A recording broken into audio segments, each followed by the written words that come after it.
Welcome to the Poisoner's Cabinet. I'm Sinead. And I'm Nick. And this is your weekly podcast exploring the lives of the great poisoners and macabre murders from across the centuries and creating curious cocktails inspired by the tales that we tell. And it's episode 79. 79. Yay. Almost 80. Almost 80. Yeah, that's a high number. Oh, so close. Yes. What should we do at 80? Have a big party. Or a moderate-sized party? Moderate-sized party with just the two of us. That's perfect. It's your idea of a perfect party. It is absolutely. Actually, None of these other people, malarkey. No, you like to have like one or two other people there just in case you grow weary of me. This is true. Yes, I do tire easily of people. While we like to hang out a lot, there is the odd time where I go, I see you all the time. Yes, and can you go away now? I need someone else to pad out the incessant yapping that you do. And then we throttle each other. And then we have wine. It's great. How are you, Nick? I'm alright. Yeah, fine. Alright. Let's see if today's one of those days where we throttle each other. Well, it's hot today. It's still hot. Oh, woe is me. It's like 26 degrees. Despicable. We all got confused. Everyone got confused. Storms and rain tomorrow, I hope. I like those. This is much better. Much better. Well, you know what? We're in September now. We are. We're officially edging towards spooky season. Spooky season is nearly upon us. I've decided the spooky month is October, but September is spooky season. Right, okay. So the spooky season lasts, what, a month before and a month after? Yeah. Okay. Pretty much. The pumpkin spice lattes are everywhere. No, pumpkin spice, nothing. Well, any poisonings this week? No. Pumpkin spice related or none? Pumpkin spice related or otherwise. I don't believe so. It's been a very uneventful week in the poisoning world. Oh, that's a shame. Oh, it's disappointing. Must try harder next week. You should. Probably shouldn't, actually. There was a very dramatic pause there. I was actually genuinely thinking about it and went, no, this isn't how I want to go to jail. No, this is probably not a wise move in the grand scheme of things. No, I'd rather we went to jail for much more extravagant reasons. Okay. Well, speaking of committing extravagant crimes and boiling to death, I think it's time for us to thank our delicious Patreon subscribers. Yes. Okay. Every week. Every week. Okay, what the fuck are you talking about? They knew what they'd signed up for. Thank you very much to Amber. And to Paul Ruse. Thank you so much, lovely, lovely, sexy Patreon subscribers. They're very sexy. We love you very much. We also have a little bit more love this week to hand out. More, Seems very you say? extravagant this week. I know, we're too generous with our love. That sounds a bit wrong, doesn't it, rather? Being generous with our love. It's very extravagant with our love. And then very expensive with our love. And then it slides into problems. No, we have a promo for you this week. This is a new podcast from the minds of the delicious Matt and Freya, who you may know from Full Movie Podcast. They have a brand new podcast out. They're rebranding. They're doing new things. Have a listen. Hello, this is Matt and Freya. You might remember us from such podcasts as Full Movie Podcast. Well, we're back with a brand new show. Introducing the Royal Philharmonic Chainsaw Massacre. A brand new podcast where we will discuss the latest movie news, review films old and new, and take a deep dive into the film by asking challenging questions such as, why is Limitless called Limitless when there are actually limits to his limitlessness? Or, who would you cast in the remake of Limitless? Sorry, I recently watched that film and I've got it on my mind. Other films will be discussed on the show. So join us soon for our brand new all singing and dancing film podcast. Only available everywhere.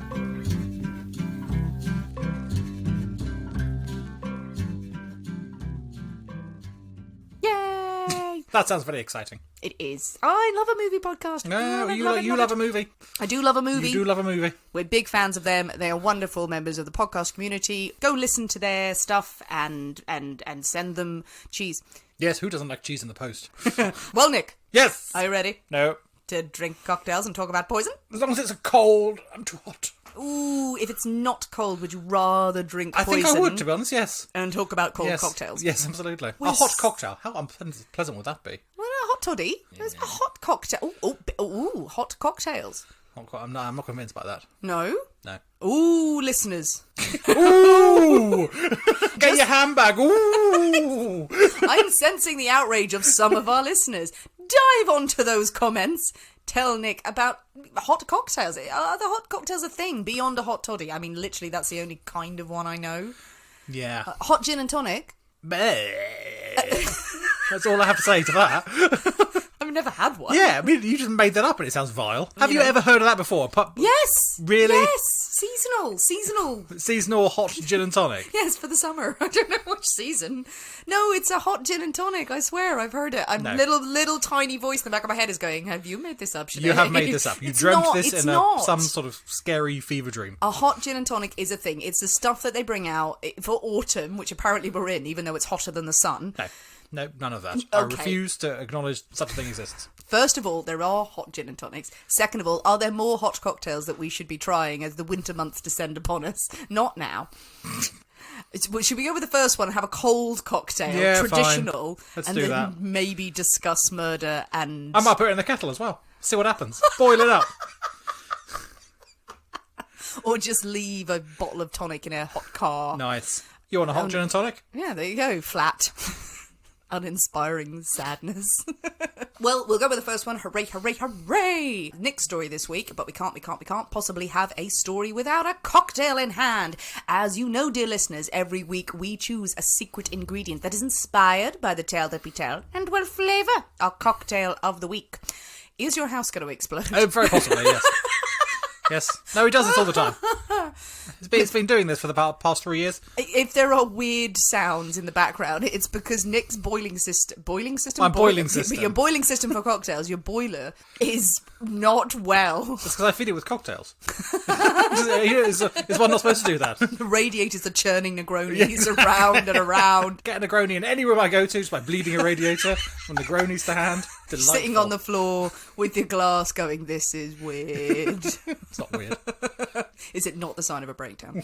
Nick's story this week, so you get to choose secret ingredient. I do, and I did. Now, ingredient this week, is it? Yes, ingredient. it is. Yes, tasty. So this week's secret ingredient is A fur coat. fur coat. It's delightful. In this goddamn weather. Yeah, absolutely. Toasty warm. Now, is it real fur or fake fur? I suspect this particular one may well have been real. Boo! Yeah. Unless it was human fur. What? And you think I make things weird? Yes, you sitting with your radiator cocktails, me in my coat of human You fur. and your coat of human fur. Yes. Right, okay. So a fur coat as an ingredient, an inspiration. Let's go with inspiration. I have not literally wrung out a fur coat. No, that would be awful. That would be unpleasant, I Oh, feel. that would be so bad. Or are you going to make a cocktail while wearing a fabulous fur coat? While wearing a fur coat. Or that was an option I hadn't considered. Mainly because I don't have a fur coat. But if only it were that, but it's not. But it's not that. It's going to be a delicious cocktail. So with a fur coat as your inspiration... With a fur coat, What are you going to make? I'm making you a fur collar. A fur collar? A fur collar for your fur coat. Oh, okay. It's the name of a cocktail. Is it? Yes, it is. Okay. I don't know how to feel about that. It's furry. You'll Furry? feel lovely and tingly. What? I don't know. As you swallow furry things. I don't know what's going on there. Or wear a fur collar and you go, oh, it feels so tingly. Tingly. It's very exciting. Okay, I think it's important that we make a cocktail and drink more fluids, I think is important. I'm intrigued by this and by the story as well. A fur coat is the inspiration. Sounds decadent. So I think it's time for us to go into the Poisoner's Cabinet kitchen and shake up a storm, so we'll see you in a minute. I'll see you in a bit.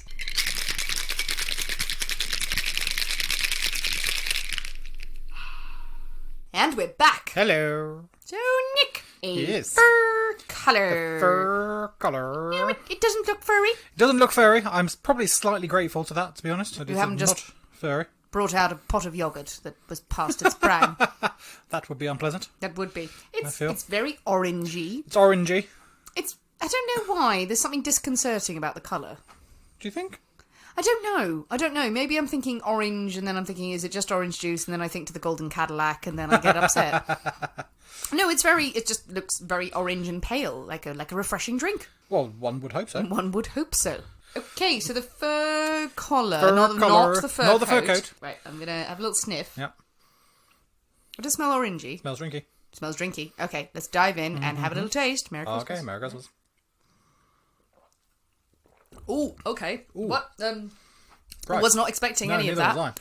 Oh, I'd so set myself up there for something really citrusy and really sharp, and I'm just thrown now. I haven't really absorbed what that was because it was just it's none of that. It's none of that. None of the things What's I was happening? thinking it was. Nah. Oh.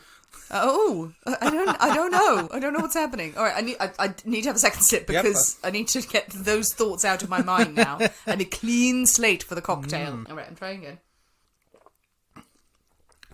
Oh, okay. It's certainly very, very different to what we would normally have. Very different. I don't know if I like that. I'm not a huge fan of that, to be honest. It's sort of got a lot of harsh alcohol flavours up front and none of the sweet or even sharp aftertaste. I think it has potential. I think the quantities given are way off. I feel like it's strong. Would you care to hazard a guess or two?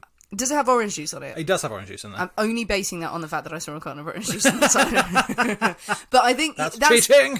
That's very true. I should not go into I sometimes go into the boys' cabinet kitchen where you're making stuff to help or to get stuff to get just to make get in the way or spy. To just dance around in front of you going... Very distracting. I shouldn't do it because I see the carton of orange juice. I think, okay, it's going to be a citrusy, orangey hit. And of course it isn't. Obviously there's a bit of it in here, but it's lost behind... Yeah. Some sort of... It's a strong alcohol flavour that's in there. And then there's something... I don't know if maraschino is in there. No. No. I don't know that it's gin. Nope. No. So is it vodka? It is a lot of vodka. Is it a lot of... See, that's it. That's it. There's too much vodka. You know what? It tastes a little bit like a screwdriver. Well, it's very, very close to a screwdriver. So it is vodka and orange juice, but we also have apricot brandy. Apricot brandy? Yeah, indeed. So orange juice, vodka, apricot brandy. Yep. What else? That's it. That's it? That's it. That's awful. That's not a What? What? So that's it. I thought I would try this one because I have very fond memories of drinking screwdrivers when I was younger. Yes. It used to be my drink of choice. But then screwdriver is orange juice, vodka and Galliano, is it? Just orange juice and vodka. Oh, it is just orange juice and vodka. Harvey Wallbanger is excuse me. Galliano. Yeah, so just orange juice and vodka. And I drank an awful lot of those when I was younger. I quite like apricot brandy as well. I think it's got quite a nice taste. Yeah. But the proportions are way off. Come to the proportions in a minute. Also, don't ever hark back to what you drank when you were a teenager. True. Your palate is more refined now. Yeah, my rose-tinted view of me when I was 20. Knocking back pints of vodka and orange juice. I know, and I was on the Archers and lemonade. I never was into screwdrivers because, well, people called them a screwdriver, in my house. But a little splash of orange juice, a shit ton of vodka. And I don't think it works. I don't think a screwdriver works. I think unless you've got freshly squeezed, amazing, probably American or California, beautiful fresh orange juice that you have there. The fresh orange juice we have here is not as good, I personally think. Just from a carton. Not good enough for you. With this cocktail, the concentrate is not flavourful enough. It's watered down as it is. You're just putting sort of watered fruit juice in with vodka, which is, unless you're using a really refined vodka, it's not going to leave any prisoners. This has made Sinead angry. But I feel like I have failed miserably. I must apologise. What are the quantities? No, it's fine. It's all terrible. I'm sorry. I'll make something else. What are the quantities? So we've got 2 ounces of vodka in there. That's a lot of vodka. That's 50 to 60 mil. It's a lot. Double shot. We've got 3/4 of orange juice, which needs to be up, and half an apricot brandy, which again, so the vodka needs to come down, or the other two need to go up. I think it does have the makings of something that would be nice, but I just think the proportions are all wrong. It does feel like someone gave up. Yeah, potentially. When this is too difficult, I give up. I don't have the time or the patience to refine this. No, the orange juice needs to come up there. Because a screwdriver surely is, a double shot of vodka, but a lot of orange juice. Because then you've got the sweetness in there. Yeah. British oranges or not. Apricot brandy in there, Nick. Apricot brandy. It has no place. It doesn't. Well, go then. You go and make a cocktail. Off you go. I'm gonna. You know what? It's not so dreadful. I'd be happier if it was really dreadful. I'm just angry. I'm disappointed. Well, I've got some milk in there. I'll throw that in there for you. How's that? I don't know who this would appeal to. A 20-year-old me. Okay, master mixologist. 20-year-old you, channel that. What is your thought on this? Oh, it's not good at all. Well, don't have a go at me. Yeah, but I like having a go at you. It's fun. I feel personally attacked. You didn't make this up, though, Nick. Or was this going to be your big reveal? It was. It's like, oh, crap. Oh, no. I spent days and days. You didn't, No, clearly. I did not. No one spent days and days on this. They went, here, screwdriver. Let's just take that orange juice way down, throw some apricot brandy in there, done, dusted off their hands. Sorted. Walked into their office, to their boss's office, and went, I am done for the day. And they're like, you don't even make cocktails for a living. What are you doing? So you're not a fan, though? No. Are we going to drink it? Yeah, I might add some more orange juice. You know what? It's come to it. It's like one of the few times it's happened where we've had to abandon a cocktail. Did not finish DNF. Yeah. I don't think I'm going to finish it. Fine. Because to make it better, you would need to add a lot of orange juice. And orange juice can And the orange juice I've got is not good enough for Sinead. I didn't want to say.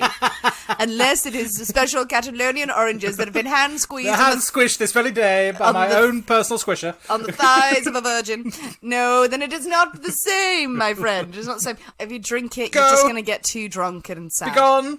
Make me want to. Okay, I think we're going to have to do the wavy lines to make a spare cocktail for the story. Okay, we ready? Okay.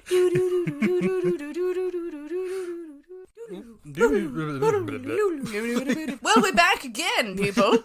And yes, we did go and make another cocktail. Now, we haven't cleared away the other cocktail. It's all just just lying. in There's case. just many drinks just lining across the table. And we have made... Sinead has made that. Sinead made me a cocktail. I feel deeply honoured. I was very happy to do so. We have made the classic, the delicious, the unforgettable, the espresso martini. Good choice. Good choice. Felt like a bit of espresso. Feel like we need it. It's a hot day and we need something cold and also that will wake us up. So a little try of my little concoction. That'll do the trick. Nice. Added some walnut bitters to it this time as well. All the coffee. Certainly better than that other monstrosity. Well, with our espresso martinis firmly in hand, the fur collars we have cast aside onto the bed of rejects of the things we're going to wear out tonight. Is it time for a story? Yes. Yay, go! So I was writing the episode this week, and I was looking back at some of my old episodes, and I realised that when I write, I seem to have a habit of trying to make the murder a surprise, or not to reveal too much at the beginning. And I don't know why I have this habit, but then because I realised, well, everyone always fucking knows what's going on because it's in the episode title. So why do I bother? Why do I bother? I do understand that. We build up and then we say it's the tale of such and such. I do not know at the time of recording what the story is that Nick is going to tell us. I am going to tell you. I'm going to come straight out with it. Okay. We are having the story of John George Haigh. Okay. Yeah, just wait. No, that sounds familiar, I think. Well, it should. Oh, okay. A seemingly respectable middle-class man full of charm and wit who declared himself a vampire and had a habit of dissolving people in acid. Oh, my Is, God. of course, the acid bath murderer. I don't know this story, but I'm so excited. You must have heard the story. I think I've heard of the name. It may be in It passing. was a film, so... Oh, was it? Yeah. To be honest, I don't think I've heard the acid bath murderer, but I feel like I've heard the name John Haigh. So, well, you're going to hear all about it now. Good. Pretend I know nothing. Excellent. Take me on a journey. So, I mean, obviously, with a complete lack of foresight into doing this episode in the future, I had already used baths and acid as secret ingredients in previous episodes. So bear with me, the fur coat will make an appearance, although after that one, it probably really shouldn't. So, question is, how does someone grow into a vampire who melts people with chemicals? It is an age-old question, I'm sure you'll agree. So, to find answers, we must go back to the beginning. All the way back to the beginning of time. We can start right back there. So John Haigh is born on the 24th of July, 1909. Now, both his parents are fanatically religious. Okay. And belong to the Plymouth Brethren. Ooh, The Plymouth Brethren. Are you familiar with Plymouth Brethren? no. They are a puritanical offshoot of Anglicanism. So originally came about in Dublin in the late 1800s also, and they believe the word of the Bible is above all other things. So they have no priests, no bishops, any of that, none of that hierarchy of stuff. It is one person and the Bible. That's all you get. That's all you need. That's all you need. Well, exactly, that's all they need. Anything else apart from that is an extravagance. Is sinful. No music, no newspapers, no magazine, no sport. All of that is the work of the devil. Now, Haigh's father believed that the world indeed was full of evil, and the family needed to separate themselves away from it, and so they moved to a village in West Yorkshire.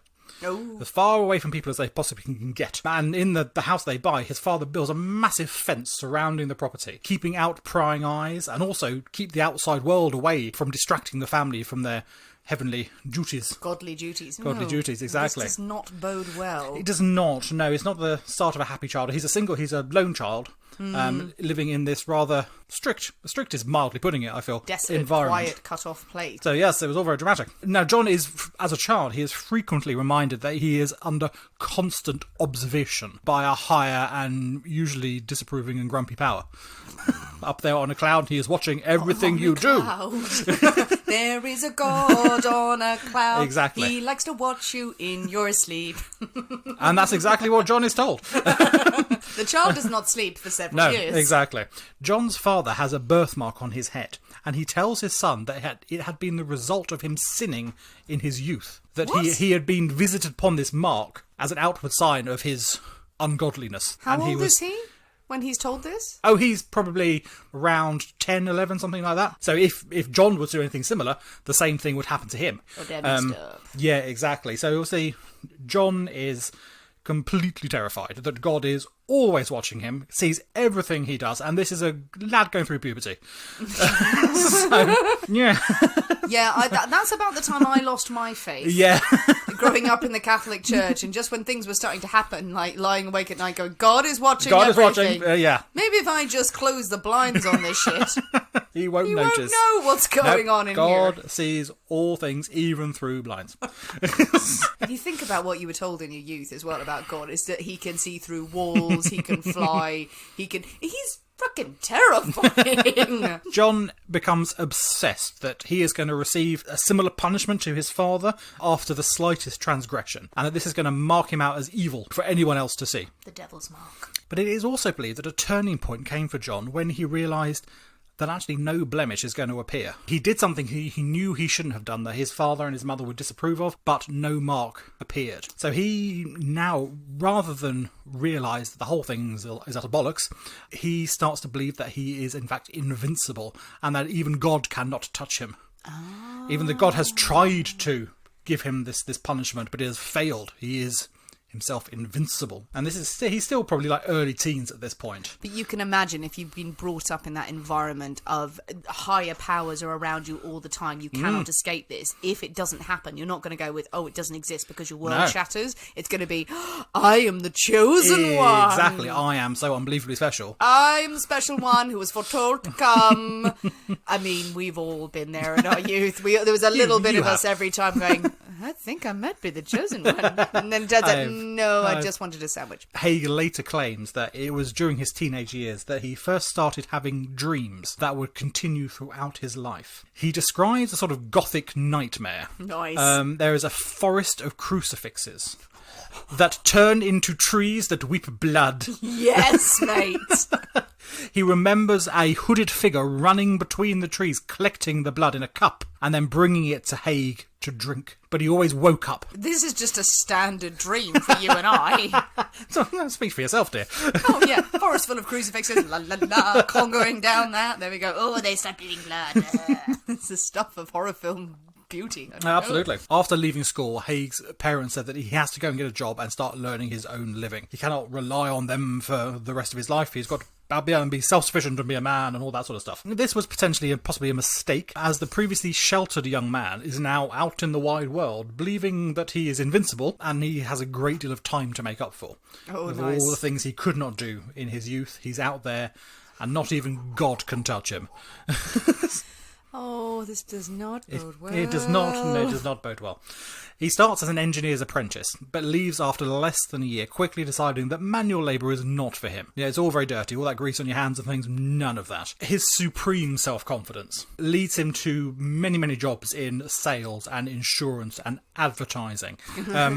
Any Anything that demands snappy dressing, the gift of the gab, that self-assured vibe, he's got it. The devil's work. Exactly, and he's there. He doesn't care what he sells or who he sells it to, as long as he gets his commission or he gets his buzz of completing a deal at the end of it. It's a precursor to Glengarry Glen Ross, clearly. By the age of 21, he has already been fired from several jobs for suspected theft and over-promising in deals. In 1934, Haigh stops attending his parents' church completely and marries Beatrice Hammer, 21-year-old woman he barely knows, but that his parents have picked out for him as a suitable bride. She is also suitably religious.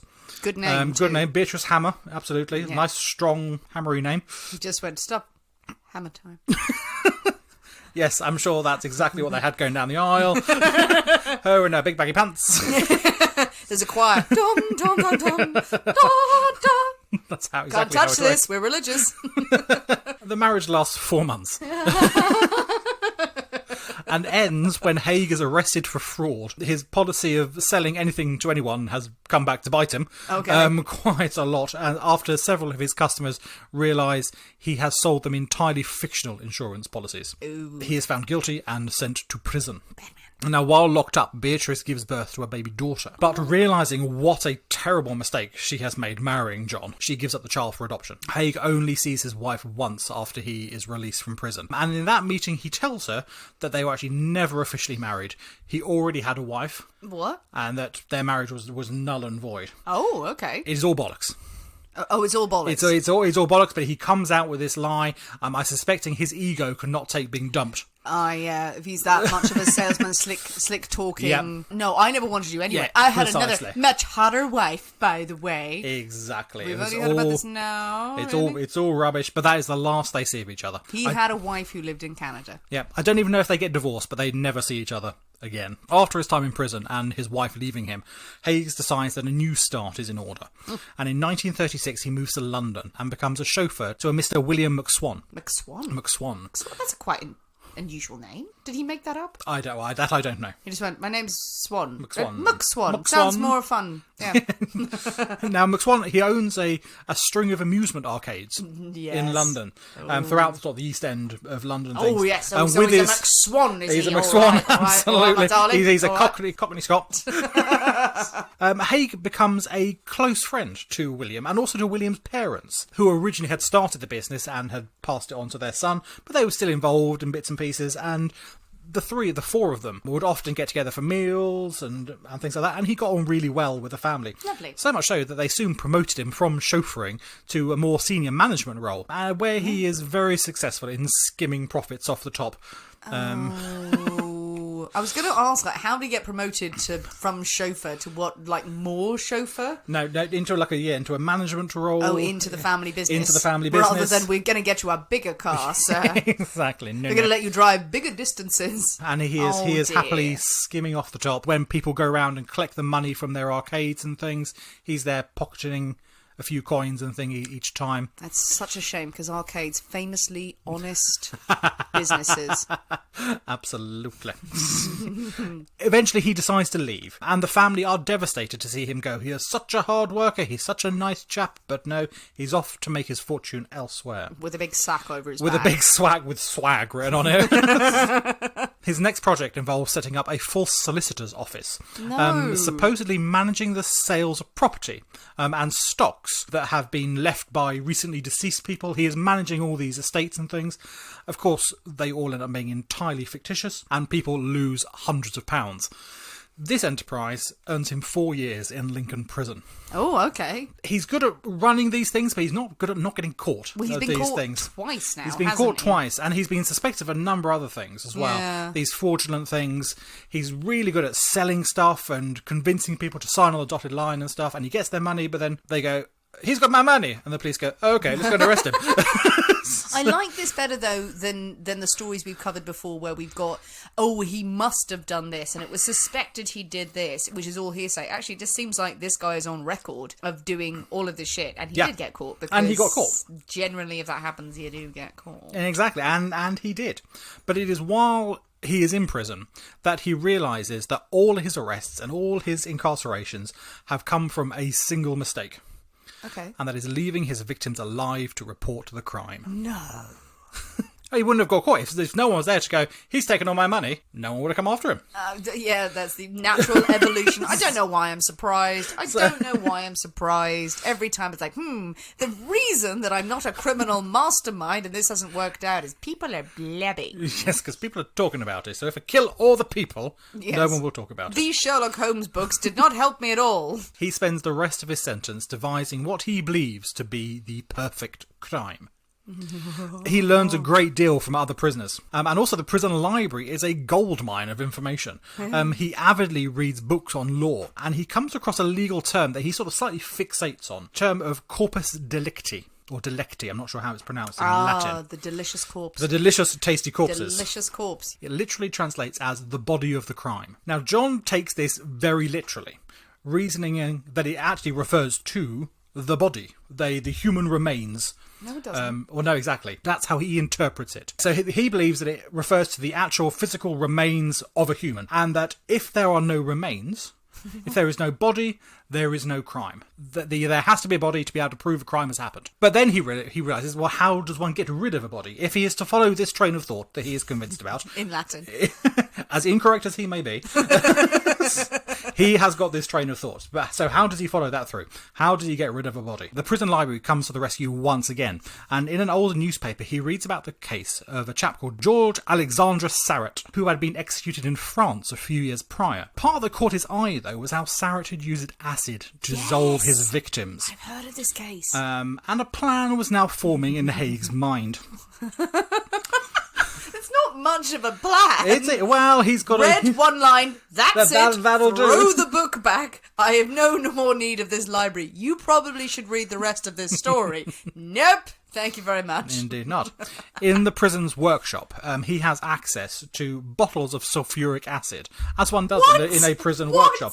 They have a tinsmith shop there, and they use it to sort of strip metals and things like that. I suppose they do. So it's all kept under watchful guard and things. They can't just go and get a barrel of it and cart it off. They don't have a basic Latin dictionary. That's what they don't have. He uses dead mice from around the prison. Of course. And conducts experiments to see how long it takes for flesh and bone to dissolve. Of a mouse. Famously similar to a human being. But no, he knows the weight of a mouse and how much acid and how long it takes that quantity of acid to dissolve a mouse of that size, and he's able to calculate how much acid and how long will be required to dissolve a human body. And he has this formula that he now thinks will work. He will weigh someone, they want to know how much acid he needs and how long it's going to take. It's still the arrogance of a mouse. All I have to do is times that by 50 and it's the same. Did he sew the mice together to form a human body? I don't believe so. No, I don't believe so. No one questioned this whatsoever. He was dipping quite mice subtle. into acid. Just leave them there on the side in a little glass jar and then seeing how it come back and then, it's gone, so that's fine. Have a hobby. That's well, exactly. It's something to do. In between all of reading all those law books. Need to have, as you say, need to have a hobby. Oh, God. On his release from prison, he gets a job as an accountant at an engineering firm, and using his wage, he rents a basement space at 79 Gloucester Road, where he sets up his workshop. Workshop. He calls it a workshop. Oh, God. One evening at a pub in Kensington, Haigh chances upon his former employer, William McSwan. The two old friends spend a great evening catching up, reminiscing, probably not revealing he spent the past 4 years in prison. That may have been skipped. A bit away for my health. Turns out that McSwan, he is out of the amusement business.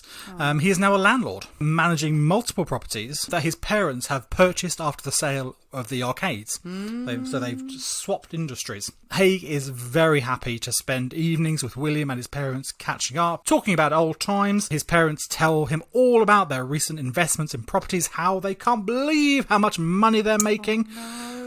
And over the next few weeks, Haigh becomes more and more jealous of his friend's seemingly lavish lifestyle, the clothes he wears, company he keeps and the places he goes to, and he gets more and more angry. This all should be mine! On the 9th of September in 1944, Haigh invites McSwan to his workshop to supposedly see a project that he's working on. As William enters the workshop, all he sees are a wooden table, a large 40-gallon metal drum, and several glass carboys on a table. And then black. Nothing. Oh, God. Haigh, what was the thought thought process behind this? Haigh later wrote in his confession that he had an insatiable craving for blood and that he had hit William McSwan over the head with a pipe and slit his throat, catching the blood in a mug and drinking it. Wow. Where did this come from? Well, it's from all his dreams of bleeding trees and such like that have plagued him throughout his life. That's quite... Yeah, it's not pleasant. Yeah. It's not pleasant. It's not pleasant, this kind of craving for blood. Oh, Jesus Christ. Yeah. After he has had his fill of blood, he says he's crammed the body into one of these metal drums and filled it with sulfuric acid. He describes how the fumes overwhelmed him at first and he had to go outside and retched. But later he comes back in, covers the drum, goes home to sleep, leaving his friend to slowly dissolve into a sludge. 2 days later he returns to the workshop and pours out this disgusting liquid down a manhole next to the workshop. Haigh is euphoric. It has worked perfectly. His calculations did the trick down perfectly. He came back exactly when he thought, and there is nothing left apart from a gloopy mess in this barrel that no one would ever know what it was. I love that he's celebrating immediately. My plan has worked perfectly. You've killed someone. You need to do more stuff. I don't know. That was the plan. That was the plan, to kill someone. But how is he now going to benefit from his life? Haigh manages to convince McSwan's parents that their son had gone away to avoid conscription. Oh. The draft. So we are still in the midst of the Second World War at the moment. Of course, yeah. I think Haigh himself he's been in prison for much of it. The army do not want sort of these really evil ne'er-do-wells. He wouldn't have been drafted. But McSwan, he is a fit young man, no criminal history, so there's every chance that he could be called up to fight. Okay. So Haigh convinces the parents that he's run to avoid this. And he even sends fake postcards to them from Scotland pretending to be their son, saying that he is alive and well and all is good and he'll be back as soon as he can. They are not to worry. William has asked Haigh to step in to manage the property, collect the rents and do all this while he is absent. Now initially the parents are happy to go along with this. They are relieved that their son is not going to go off to fight, that he's managed to avoid this somehow. It may be slightly questionable, but he's escaped, he's going to be safe. So they go, fine, okay, all is well. But soon they start asking too many questions. No. The elderly McSwans disappear on the 2nd of July 1945. Oh, God. They are killed in exactly the same way as their son, hit in the head, throat slit, dissolved in barrels of acid. Good God. Haigh convinces everyone that the couple had gone to America. They've actually followed their son. Their son is now in America. They have followed him there. He arranges for all their mail to be forwarded to him, including Mr. McSwan's pension. Of course. Of course they do. He forges their son's signature on a power of attorney form and is able to sell off all their property. They have several properties that they're renting out. He managed to sell the lot of them off and comes away with £6,000. That's over $250,000 in today's money. He sells it all off and pockets the cash. Staggering that how much he could do without being present. Absolutely. And that's on one forged signature, and he's able to do all of this. Chilling. Now, with his newfound wealth, Haigh moves into the Onslow Court Hotel in Kensington. It's a very fancy sort of residential hotel. People have lived there years and years and years. People stay there permanently, really. Yeah. It mainly caters for mature women, women who have lost their husbands or something potentially during the war, through the First World War, and they live out the remainder of their lives in comfort amongst friends and things like that. So they're not living by themselves in a big house somewhere. The fanciest hotels that you Absolutely. can imagine, like the Ritz or, all of these places where glamorous widows would go, okay, I don't want to keep a property for myself. I'm going to go and live in this suite. I'm going to come down. I'm going to drink martinis at 5 every day. I'm going to have my breakfast laid out, my dinner laid out. It's fabulous. Exactly. That is my plan for the end of my life. Yeah, but he's there in his sort of like 30s, 40s. Yes, he has and moved in. harvesting with his eyes. So he stands out a bit. But the women, they're not too bothered. They've got a nice, handsome young man to talk to, things like that. They're quite happy, so no one really bothers him. However, the McSwan's money doesn't last long. In fact, only a couple of years. And he gets through it. He is careless with this sudden windfall.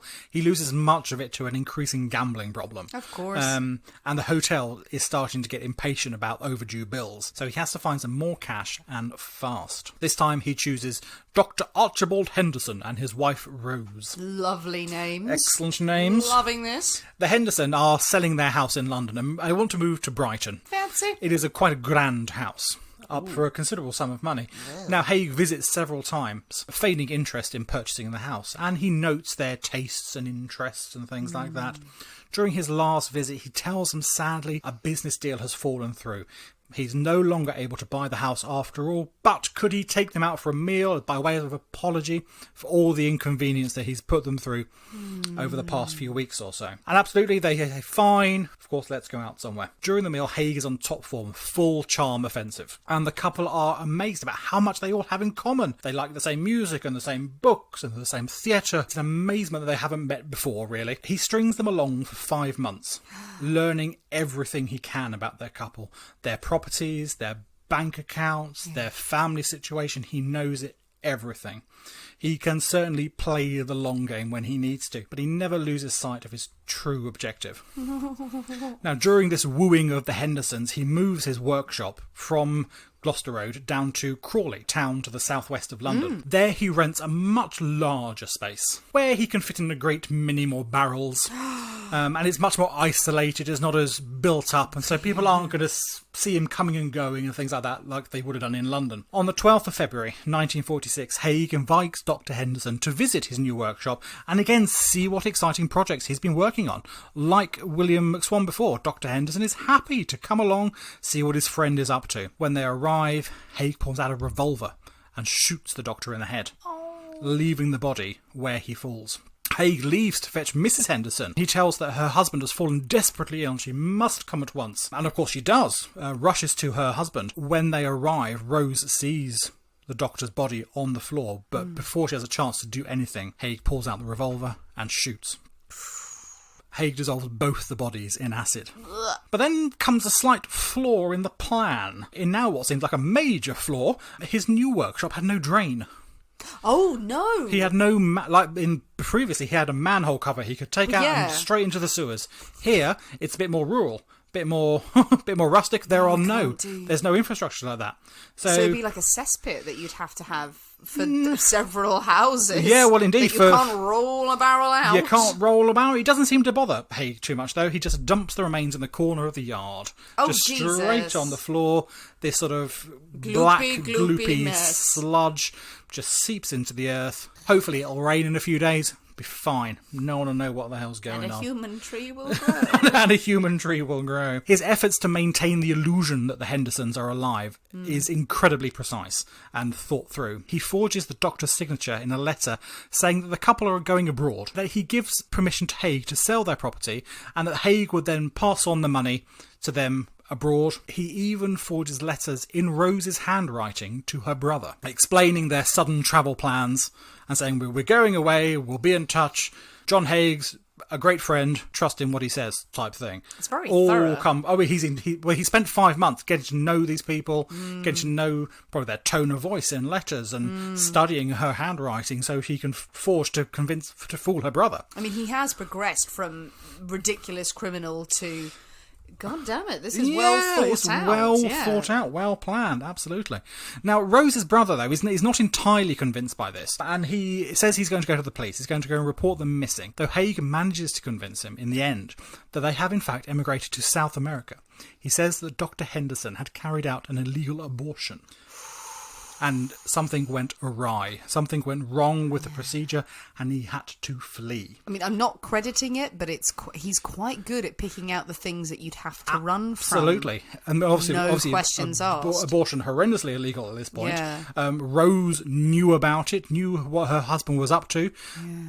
We don't know exactly what supposedly happened during this abortion, but if the woman died or something as a result of this... I mean, all you have to do is say the words abortion, he has to run. Exactly. Brother sort of goes, yeah, fuck, okay, and sort of backs off slightly, knowing if he pushes it, and it's true, he has landed everyone in it. Haigh has done it again.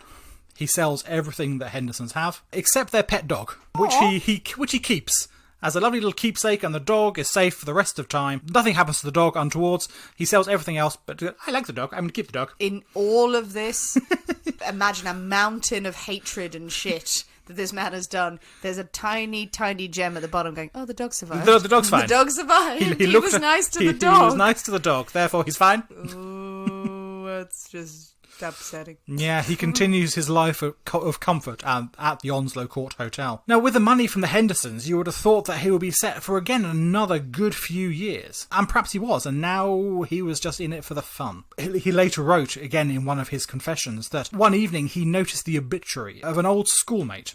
Recognising the name, he made plans to visit the man's mother. Haigh remembered that the man was an only child. His poor, grieving mother must need someone to look after her, care for her in her old age. He thought, this is going to be me. I shall do it. I shall go and look after this old lady. Of course he will. Of course he will. Nothing untoward there. Not at all. Thankfully, but the plan was foiled when the old woman died of natural causes before he could get there. Oh, God damn it. Before he could make the God trip. damn that old woman. So, very inconvenient of her. By 1949, Haigh has been living at Onslow Court for 4 years now.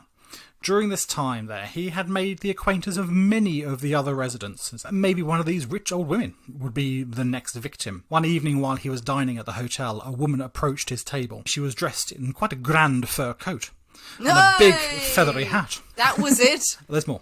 Okay. Don't worry, it comes back. Okay. He knew this woman was a resident. He'd seen her in passing. Didn't know much else about her. They had exchanged pleasantries in the halls and things. Mm-hmm. She introduces herself as Mrs. Olive Durand Deacon, and she needed his help. Intrigued, he invites her to sit.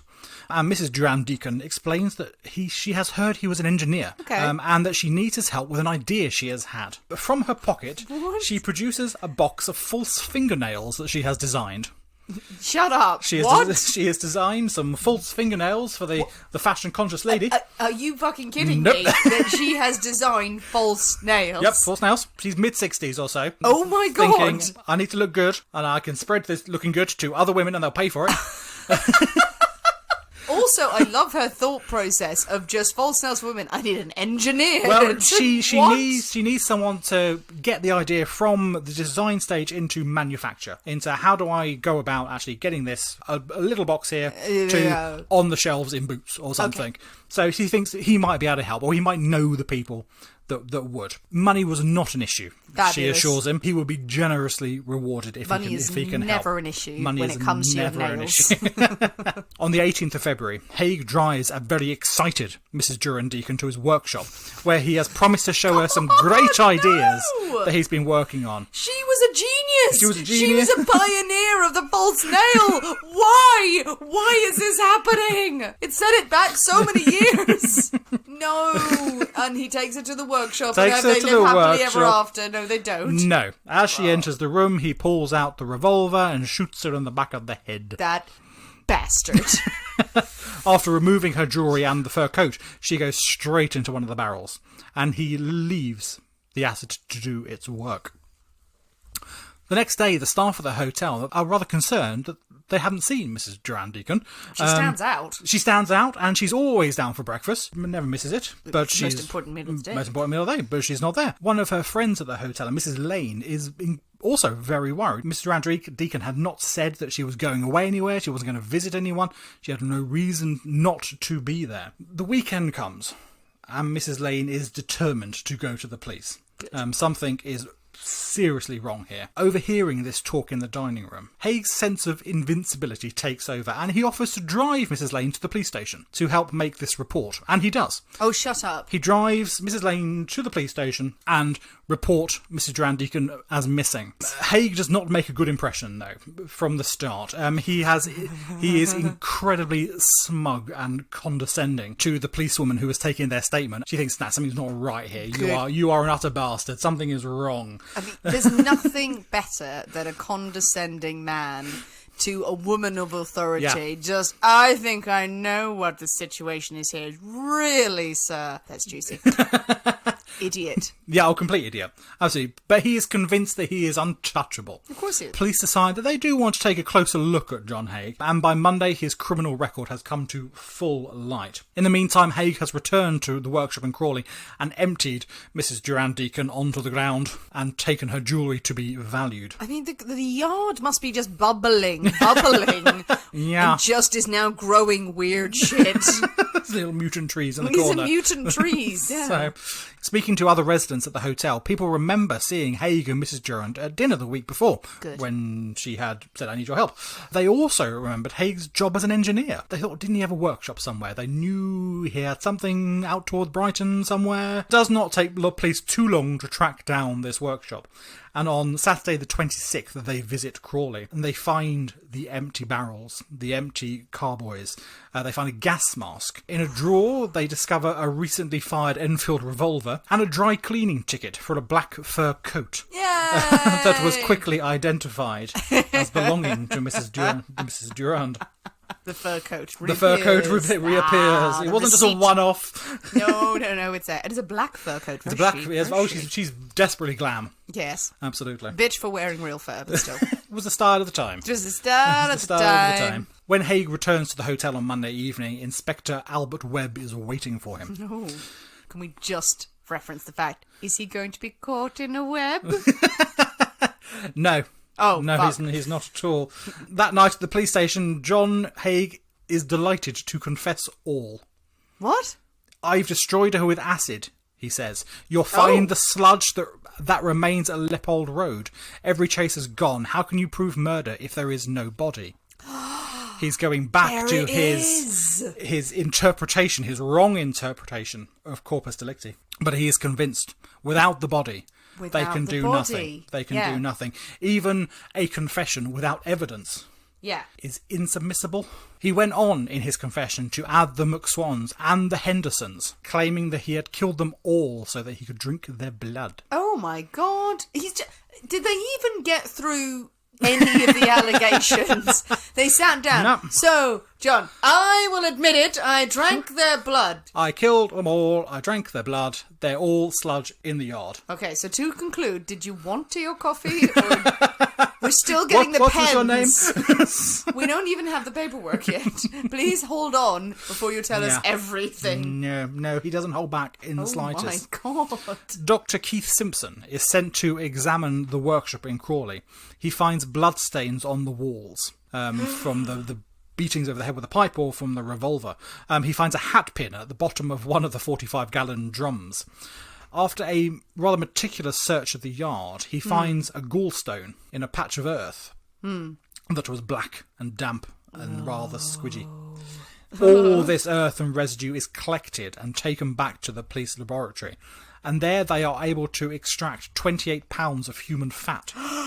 Part of a foot, 18 fragments of bone, 2 more gallstones, and a full set of dentures that are identified as belonging to Mrs. Durand Deacon by her own dentist. Mrs. Deacon's dentures. Mrs. Deacon's dentures are there amongst this sludge. Now, despite the forensic evidence, Haigh is still convinced of his interpretation of corpus delicti, that without a body, there is no crime. You could not be convicted on the weight of confession alone. There had to be corroborating evidence. And so Haigh goes on and on and on, confessing to anyone and everyone how he had carried out the perfect murder that they cannot touch him for. As soon, though, as it is explained to him that corpus delicti does not refer to the body as in the remains, but to the body of evidence behind a case, of which the remains could be a small part of that, but so could the forensics and witness statements and confessions. He starts to change his tune slightly.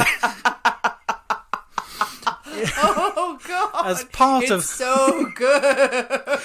as part of these conversations, he casually asks what the outcome would be for anyone who was declared insane. It's just look up the Latin. It's all you need to do, mate. Just put this. Something corpus. The body is there. No, mate. No. This is more of a general body here. It's not an actual corpse. It's not an actual body.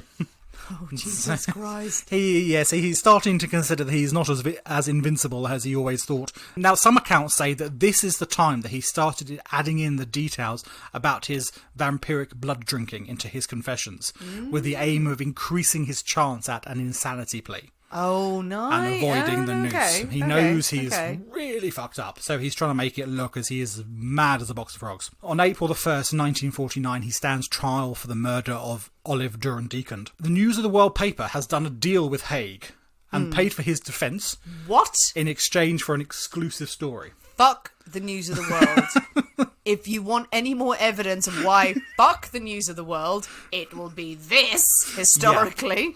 Indeed. Haigh is still confident that he's going to get away with it. At the very least, they're going to say he's mad. That's the worst that's going to happen, and he'll spend the rest of his life in Broadmoor, and all will be well. It's all comfy there. It's fine. He's Comfy Broadmoor, yes. well, it's better than a noose. In his mind, it's better than a noose. Is it? Well, the prosecution calls 33 witnesses and demonstrates a clear path of the murders being committed when Haigh is running out of money. They are rational, they are planned, and certainly not the actions of someone with diminished responsibility. Psychologists who have interviewed him agree that although Haigh suffers from a wide variety of mental health issues, he is not insane. Perfectly aware that his actions are illegal and wrong, and that he should not be melting people. The defence, they come back and they give details of his blood-soaked dreams, confessions to blood drinking, all in efforts to portray him as a madman. It takes just 17 minutes to come back with a guilty verdict. Just 17? I know you would think 17, my that God. That was 1 minute, 60 minutes for sandwiches. 60 minutes for sandwiches, yeah, absolutely. The buffet was... Actually, the buffet must have been shit, actually, yeah. 16 minutes of just, oh God, it's just vol au vents, chicken legs. This is just post-war, so there's not much on offer. So. Okay, just crisps and nuts, that was it. Not even good nuts. Maybe a brick. Bits of crumbled brick. The mortar is so tasty today. The judge sentences to be hung until dead. Yes. While waiting for his execution, Haigh writes his exclusive account to the News of the World, which is where we get many of his confessions and things from. He's also absolutely delighted to receive a request from Madame Tussauds for a death mask. Of course, Madame Tussauds. Cash in on this shit. He even specifies which of his clothes he should be dressed in and donates his own wardrobe. He is someone who has such massive self-importance and ego for him to think that his last thing will be to be in Madame Tussauds for thousands upon thousands of people to see day in, day out forever. It is the height of fame for him. The acid bath murderer is hanged at Wandsworth Prison on the 6th of August 1949, and his waxwork is erected the very next day. Seriously, Madame Tussauds. I mean, if there was a more ambulance chasing organisation just sitting there going, is he dead? Right, get that shit up. Get that mask. And charge the children pennies to come in. Absolutely. Oh my God. So there we go. It's the story of the acid bath murderer. Yay! And his rather crazy ways. That is a good story. I mean, that's up there. Oh, God, yeah. It does remind me of Graham Young. Yeah, well, yes, indeed, yes, absolutely. Just the arrogance and true sociopath, absolutely. Audacity of the man to do things. I will not pour over the Latin. I've had 2.5 cocktails now, but it is. He got it very wrong. He did. Well, it's a common misconception. The same way of habeas corpus, people think that is produce the corpse of the body. It's bring the prisoner, produce the person. But just how people sort of read it and then go, "Yep, that's I know what that means. I shall be fine." Just read the next line, mate. Just read the next line underneath it. Get a Latin person. There are many. There are lots of them in Wandsworth Prison. Exactly, Wandsworth Prison. Lincoln Prison he was in at the time. What? So. Lincoln Prison. Beautiful prison. Beautiful prison. I've actually been to Lincoln. It's a very nice prison. Full of Latins. It's full of the Latins there wandering about. But that's, again, the sign of the arrogance. Completely. Arrogance. I don't need to actually look at this properly. I don't need to look at it. I don't need to ask anyone. I know what it means because I am ordained by God. It's also, he's completely insane. But, well, no, I don't know. I think he's insane. He's an utter sociopath. Yes, you're right. I should quantify that as in, I'm saying he's insane in the kind of, He knew exactly what he was doing. But not for the insanity belief. But at the same time, is that he knew exactly what he was doing. Oh, yes. But it's the insanity part, which I don't know what the other word would be for it, the other description, that's the only reason I'm saying insanity, is that he's sitting there going, confessing. Yeah. Confess. Yes. I did this. I did that. I did some other stuff. I thought about some stuff and I didn't do it. And then I thought about some stuff and I did do it. But don't worry, because I've read one line of the law. No, mate. No. But he got away with it for years. He did. How he got away with, I mean, obviously a son and the parents, and convinced everyone that they had left the country. He had fled conscription. No one questioned it. It's the chilling thing, isn't it? And the Hendersons, the doctor and his wife, no one questioned it. It was only the one friend at the hotel where he obviously got too greedy, too desperate, too don't shit what you eat type thing. Because Don't shit what you eat. If he had done something a bit with someone further afield, someone less connected to him directly, he would have got away with it again, I think. It goes back to genuinely greed, the greatest poison of them all. Absolutely. Because greed behind all of these stories, and this one in particular, if it wasn't motivated by greed, he wouldn't have kept doing it. He wouldn't have tried to push it. He wouldn't have done that. It showed that, yes, he did commit almost, I don't know, perfect murder in inverted commas. He was able to get with it. No one questioned it. He came up with a great story. He came up with a great method. If he could have just done that once, and if the chilling thing is, there are people out there just for the love of murder, just to have done it, will have done one thing once and then gone, okay, I'll walk away from it and will never be caught. But he's chasing that. He's doing, more. I need more money. I need more of this lifestyle. And that's what gets people caught at the end of the day. In nearly all of the cases we've covered, it's greed. It's a compulsion that makes them carry on until you're caught because you're going to slip up somewhere. He was able to do that and no one batted an eyelid before one fabulous woman. Before dear Mrs. Lane, Oh my who missed God. her friend. Probably Mrs. Lane. playing cards. Her friend was late for a breakfast or playing cards in the evening. Decided to kick up a fuss. Doesn't it show, though, the families, the business people around, for all of their friends, for all of their contacts, no one batted an eyelid. But one lone widow in a fabulous coat and hat who had bloody well invented false nails, and I can't get over it. She was struck down in her prime. I don't know the history of manicures. I really don't. I don't even do manicures. I don't have false nail. I'm obsessed with all of my friends' false nails. Avenge her death. Wow. What a great little twist to that story. It's so good. That had everything, Nick. That had goddamn everything. A terrible cocktail, a better cocktail. I've taken a roller coaster emotionally, Nick. I don't know if I'm prepared to go on with the rest of my life. What a story. Thank you, Nick. And the cocktail was Yeah. You know what? Try... I might have a play around with it, that one, actually, because I think it could be interesting. Try the fur collar, people. See what you think about it. We will put up the recipe on Friday. Mix yourself up an espresso martini because it's fabulous. Or your favourite cocktail to enjoy with this episode. But most importantly, what do you think? What do you think about the story of John George Haigh? It's a famous one. People have mentioned it before. Was he truly a vampire? No. Just he no. was not. Just no. Did he truly get away with it? Was he making stuff up for the news of the world at the end? I suppose that's always an element of it. Is he taking credit for crimes that were unsolved at the time? Well, I'm going to add in a slight aside. He did seem to claim credit for 3 other murders at this time that he said he confessed to. There was never any evidence or any report of people going missing at the time. So people went, he's just making stuff up to make him seem more mad than he is. Yeah. But he did confess to 3 other crimes as well. The danger with any kind of murder case, it happened with the Black Dahlia, for example. You had scores of people confessing to that crime. Oh, indeed. Scores of people coming out, I did it. They did. in quoted in inverted commas, nut jobs, people who were just willing to confess to crimes. So if you confess to one crime, and if you're that much of an egotist, was he just confessing to all manner of other things and said, I've read about these people, I'm going to make up a story behind it? The other thing that was reported, Okay. he was Jack the Ripper. Oh, no! No, I made that up. No. I was like, well, how old was this man? What? It's very funny. He was Jack the Ripper. Nick. He was Jack the Ripper's son. Oh, yes, that's even better. Jack the Ripper's son. Jack the Ripper Jr. That is an angle we need to explore. How many Jack the Ripper Jr. theories have there Jack been? the Ripper Jr. John. He's John the Ripper. John the Ripper. John the Melter. John the Rippy Melty man. Not very good. No, his not very good. nickname, No, I need to think of better on that one. But tell us your thoughts and your theories, people. What do you think of this story? Have you heard it before? Do you have feelings about it? Share your feelings with us.